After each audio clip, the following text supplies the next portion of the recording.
पूरे देश में चाहे किसान हो, चाहे आदिवासी हो, चाहे दलित हो, चाहे वंचित तबके के लोग हों, उनकी जमीनों को जबरन अधिग्रहित करना, उनकी जमीनों का मुआवजा न देना और पुलिस बल लगाकर उनको बेदखल करना जमीन से, ये भारतीय जनता पार्टी और मोदी सरकार का चरित्र बन गया है।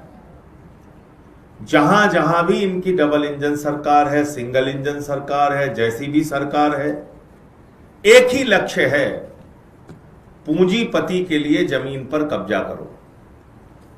वो आदिवासी की जमीन हो, किसान की जमीन हो, गोली डंडा चला के आप जमीन पे जबरन कब्जा करो। हमें याद है कि 10 लाख पेड़ आम और लीची के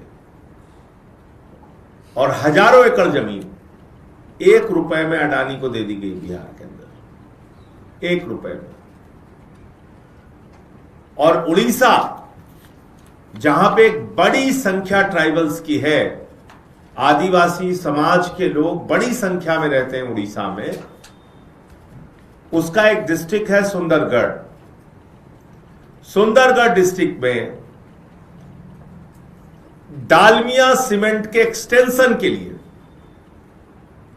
डालमिया सीमेंट का जो विस्तार है उसके लिए करीब करीब 950 एकड़ जमीन जबरन अधिग्रहित की जा रही है। जबरन, जबकि नियम कहता है, कानून कहता है, राज्य सरकार का कानून कहता है, बिना आदिवासी समाज के लोगों की सहमति के बगैर, बिना पंचायत की सहमति के बगैर आप आदिवासी समाज के जमीन को कब्जा नहीं कर सकते, नहीं अधिग्रहित कर सकते।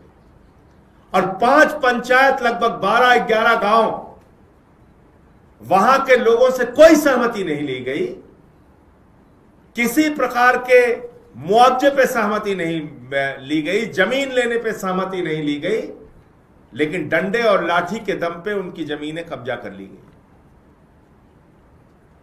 यह मामला भी सुप्रीम कोर्ट में भी है। मैंने देश की संसद में भी यह विषय उठाने के लिए नोटिस दिया है। जैसे ही मेरी नोटिस एक्सेप्ट हो जाएगी, मैं संसद के अंदर इस मामले को उठाऊंगा।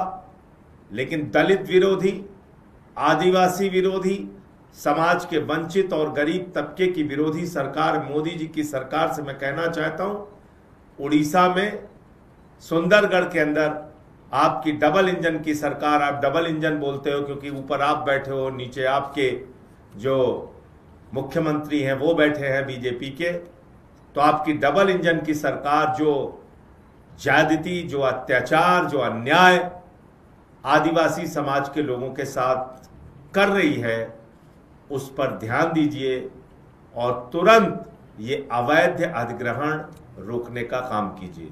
हमारे वो साथी, लगभग 10,000 की संख्या में लोग हैं जो इससे प्रभावित हैं।